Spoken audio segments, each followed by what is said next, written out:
பேசுகிறத பொய் கூசாமல் பேசுவார். அதில் ஒரு 2 பொய்யை மட்டும் சொல்கிறேன். 108 பேர் மாவட்ட செயலாளர்கள். அதில் 108 பேரில் அவ்வளோ பேருக்கும் சொல்லி ஐயா கூட்டத்துக்கு போவாது. என்னைக்கு பாது எத்தனை நாளுக்கு? சுமாரா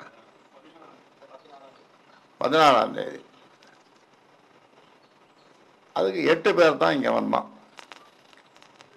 மீதி 100 பேருக்கு இவரே ஃபோன் பண்ணி, நேரடியாக ஃபோன் பண்ணி, போவாதீங்க. என்னப்போ ஏன் என்னை அடிப்படை உறுப்பிலிருந்து எடுக்க போறார் ஐயா, என்னை அடிப்படை உறுப்பிலிருந்து எடுக்க போறார்னு ஒரு பொய் சொன்னதும் அவன் நின்ட்டான். 100 பேர், 8 பேர் தான் வந்தான்.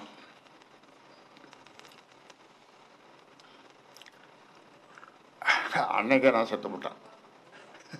100 பேர் வந்து நான் போட்டவன் 100 பேர். அதான் எம்ஜிஆர் பாடுவான். அதில் ஒரு பாட்டு அவர் பாடுவார். என்ன பாடுவார்? நான் செத்து பிழைத்த வேண்டாம் அப்படின்னு. அந்த மாதிரி நான் மறுநாள் பழச்சிட்டேன். நான் உயிரோடு இருக்கிறதுக்காக தான் அந்த நீச்சல் குளத்தில் போய் நீச்சல் அடித்தேன். செத்து பழச்சிட்டேன் போங்கப்பான்னு. இது ஒரு பொய்.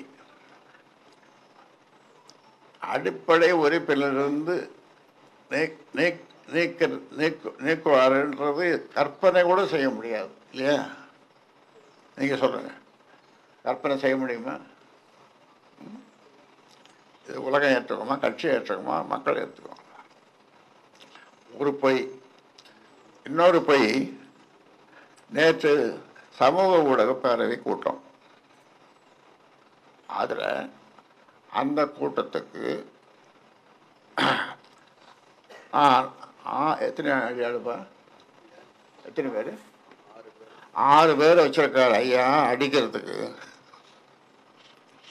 அது சமூக ஊடகத்தில் தவறாக போட்டவங்க சில பேரை, சிவபிரகாசம், அப்புறம் இந்த தலைவர் ஜி.கே. மணி ஐயா, என்னையும் இவர் தவறாக சில பேர் போட்டானுங்க. போட்டவன்ல ஒருத்தன் வரல, மீதி பேர்லாம் வந்தான். நேற்று 100 பேருக்கு மேலே வந்தாங்க. அதுக்கு அந்த கூட்டத்துக்கு ஆள் வச்சு 6 பேர் வச்சு அடிக்க போகிறாரு. இது எப்படிக்குது?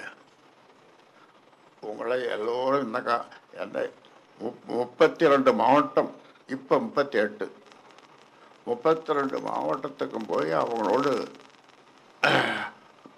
கூட உட்கார்ந்து சாப்பிட்டு விட்டு அளவலாகி பத்திரிகையாளரோட நண்பர்களோட அளவலாகி வந்த நான்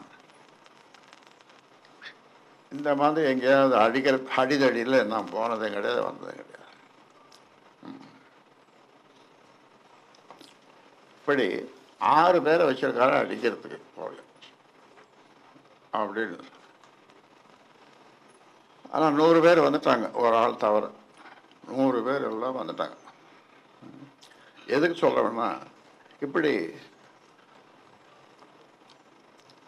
கூசாமல் வந்துடும் அவர்.